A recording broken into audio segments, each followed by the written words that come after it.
જોતા તો પૂરી લાગતી છે, પણ આ મસ્ત મજાની આપણી મઠરી છે લીલી મેથીની. નાના મોટા બધાને ભાવે, ચા સાથે કહી શકાય, ઇવનિંગ સ્નેક, બાળકોના લંચ બોક્સ, બધાને ભાવે એવી મઠરી બનાવવાની છે આજે. તો ચાલો બનાવવાનું સ્ટાર્ટ કરીએ.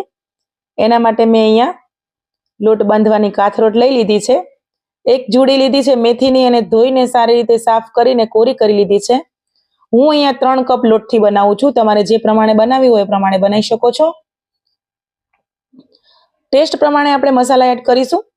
1 ચમચી હળદર પાવડર, 1 ચમચી ધાણા જીરું પાવડર, 2 ચમચી લાલ મરચું પાવડર, 1 ચમચી અહીંયા અજમો ક્રશ કરીશું, હિંગ એડ કરીશું અને ટેસ્ટ પ્રમાણે આપણે મીઠું એડ કરીશું અને મેથીને જે સાફ કરીને રાખી હતી એ પણ એડ કરી દઈશું. બધી જ વસ્તુ, તલ પણ એડ કરી દઈશું આપણે 2 થી 3 ચમચી. મોયણ માટે આપણે અહીંયા ઓઇલ એડ કરી દઈશું.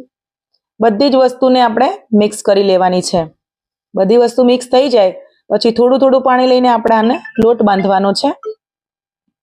લોટ આપણે અહીંયા કડક જ બાંધવાનો છે, ઢીલો નથી બાંધવાનો. તો લોટ બાંધીને તૈયાર કરી લીધો છે. તો બનાવવાનું સ્ટાર્ટ કરી લઈશું. આપણે આ લોટને રેસ્ટ નથી કરવાનો.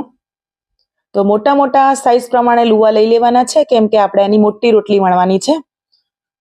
તો બધા જ લુવા બનાવીને રેડી કરી લીધા છે. તો ચાલો બનાવવાનું સ્ટાર્ટ કરીએ. તો મોટી આપણે રોટલી વણવાની છે અને બધી સાઈડો એક સરખી રાખવાની છે. એક સાઈડ પતલી કે જાડી નથી રાખવાની. બધી જ સાઈડો એક સરખી રાખી અને મોટી રોટલી વણવાની છે.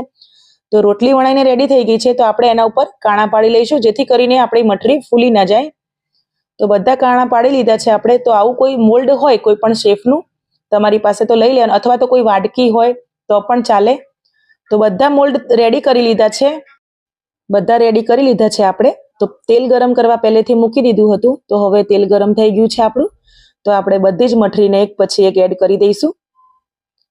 તો તમે જોઈ શકો છો મઠરી આપણે ઉલટ પુલટ કરી દીધી છે અને રેડી થઈ ગઈ છે. લાઇટ બ્રાઉન, મસ્ત એકદમ ક્રિસ્પી છે. ખાવામાં ખૂબ મજા આવે છે. તો એકવાર અવશ્ય બનાવજો અને બાળકોને ખવડાવજો.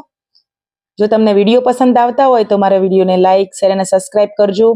બીજી નવી રેસીપી જોવા માટે મારી સાથે બન્યા રહેજો.